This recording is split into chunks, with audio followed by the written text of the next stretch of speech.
Quand on veut, on peut, mais quand on décide de partir, c'est une autre histoire. Eh bien, vous l'aurez bien compris, la CEDEAO vient de se retrouver avec 3 de ses membres qui ont décidé de tourner la page. Mais pensiez-vous que l'unité régionale était une évidence en Afrique de l'Ouest?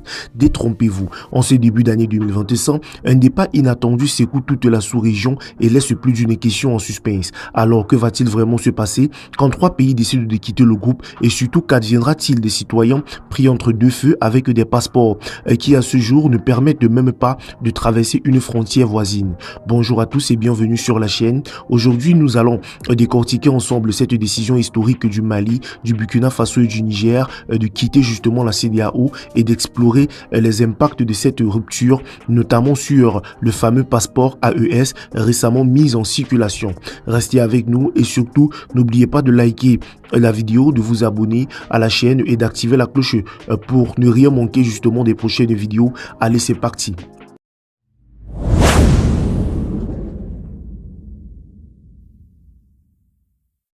Ah, la CEDEAO, cette grande institution régionale censée incarner l'unité et la solidarité entre les pays de l'Afrique de l'Ouest. Mais voilà, dans un mouvement aussi soudain qu'une pluie de grêle, un 15 août, le Mali, le Burkina Faso et le Niger ont décidé de sortir du cercle des membres comme si l'affaire ne concernait que seul. Un coup de théâtre qui n'a pas manqué de faire lever justement plus d'un sourcil, notamment chez ceux qui pensaient que l'unité sous-régionale était plus forte que les différents politiques.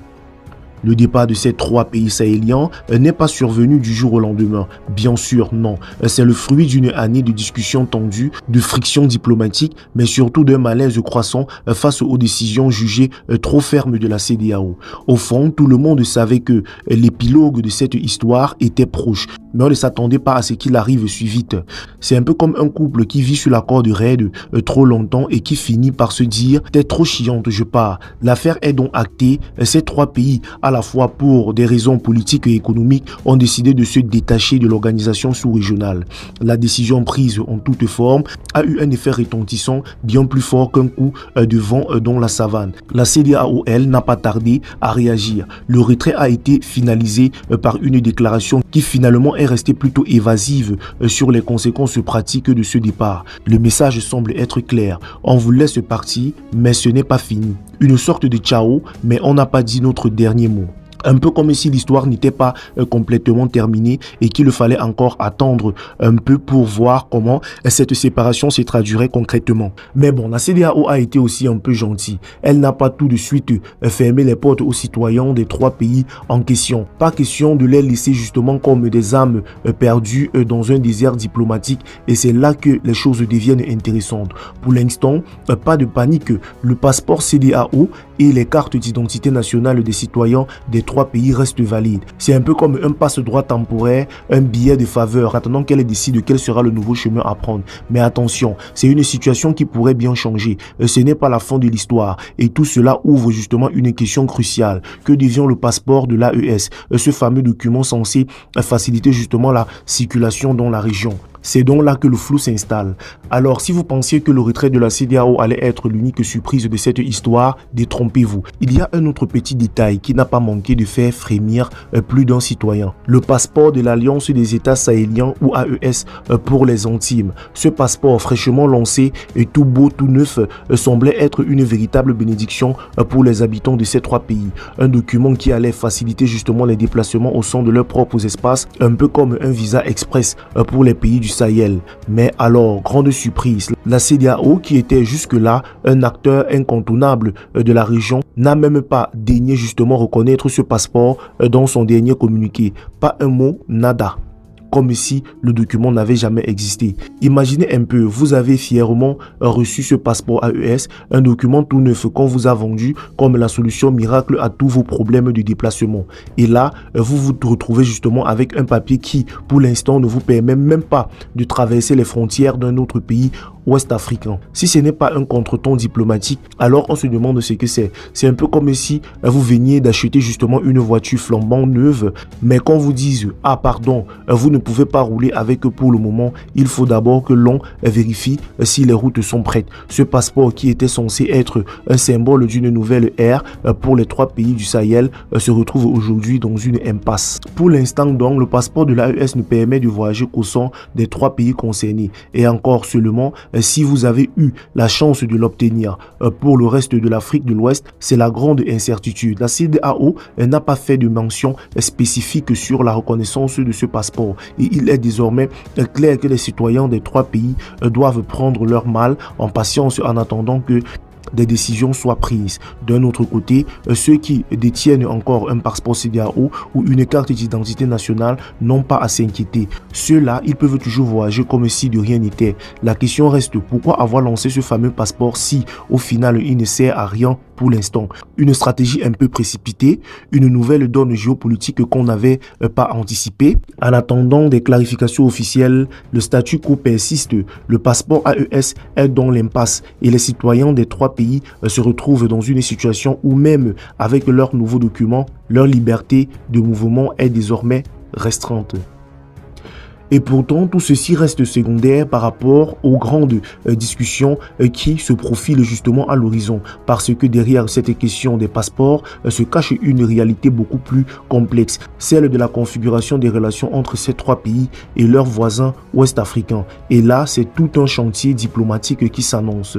Bon, alors, si vous pensiez que l'histoire du passeport AES et du retrait de la CEDEAO allait être une simple affaire de passeport, détrompez-vous. Vous êtes en plein cœur d'un feuilleton diplomatique qui s'annonce bien plus complexe qu'on ne pensait. Quand trois pays décident de quitter un club aussi influent que la CEDEAO, ce n'est pas juste un petit ajustement de relations. Non, c'est un véritable chamboulement qui touche à la fois géopolitique et économique de toute la région. Si ces trois pays ont décidé de se retirer, c'est parce qu'ils estiment que l'organisation n'est plus en phase avec leurs priorités nationales et leurs objectifs politiques. Mais voilà, cette séparation ne va pas être simple à digérer. Imaginez la scène. Vous faites partie d'un groupe depuis des années, vous avez partagé des repas, des rires et des défis communs, puis un jour, vous vous levez et vous partez. Bien sûr, ce n'est pas sans conséquence. La CEDEAO, elle ne va pas accepter ce départ sans réagir. Pas question de laisser partir ses membres sans discuter un minimum des conditions de leur départ. Et c'est là que le dialogue entre ces trois pays et le reste de la sous-région prend tout son sens. D'après le communiqué de la CEDEAO, on nous annonce un délai de 6 mois pour explorer les voies de coopération, un délai qu'on pourrait presque qualifier de diplomatie en attente. On attend, on laisse refroidir les esprits, on respire profondément et peut-être, qui sait, on trouvera justement une solution. Mais attention, ce n'est pas tout rose et les enjeux sont énormes. Ces 6 mois ne sont pas là pour prendre un café entre voisins, mais bien pour tenter de redéfinir la coopération régionale. Car si la situation s'enlise, il est fort à parier que la CEDEAO va durcir le ton. Et là, le monde sait que sans l'accord de trois pays sahéliens, la libre circulation des personnes, des biens et des services dans cette patrie du monde risque de se compliquer davantage. Ce qui semble bien être un simple retrait administratif pourrait avoir des répercussions profondes sur les économies de ces pays et sur les équilibres politiques régionaux. À l'heure actuelle, on est dans l'expectative. D'un côté, les trois pays décident attendre probablement des assurances quant à leur autonomie et à leur intérêt dans cette nouvelle configuration. De l'autre côté, la CEDEAO semble prendre son temps pour décider si elle va maintenir justement les liens aussi étroits avec ces pays ou, au contraire, accélérer justement la séparation. Alors, vous l'aurez compris, tout cela annonce un gros travail de diplomatie en perspective. Et ce n'est pas seulement une question de passeport ou de visa, mais bien de redéfinir justement toute une approche de l'intégration sous-régionale, de trouver des compromis et peut-être même de poser de nouvelles bases pour l'avenir. Et c'est là que le gros morceau commence. Tout cela nous laisse une question brûlante. Comment ces nouveaux rapports diplomatiques influencent-ils l'avenir de la relation économique et sociale dans cette partie de l'Afrique de l'Ouest? Et surtout, quel sera l'impact sur les populations qui, en fin de compte, sont les premiers concernés par ces décisions politiques? La réponse à cette question est sans doute encore en gestation. Alors que le Sahel se trouve au cœur du bouleversement diplomatique, la question de la reconnaissance des documents de voyage, en particulier du passeport de l'AES, demeure en suspense. Le retrait du Mali, du Burkina Faso et du Niger de la CEDEAO entraîne des défis et des incertitudes pour leurs citoyens, mais aussi pour l'avenir de l'intégration sous-régionale en Afrique de l'Ouest. Au-delà des questions administratives, ce tournant symbolise justement des tensions géopolitiques profondes qui pourraient redéfinir les relations entre ces pays et leurs voisins. que pensez-vous de cette situation complexe? Comment voyez-vous l'avenir de la coopération sous-régionale en Afrique de l'Ouest? N'hésitez pas à laisser vos commentaires, à aimer justement cette vidéo et à vous abonner pour suivre toutes les évolutions de cette affaire.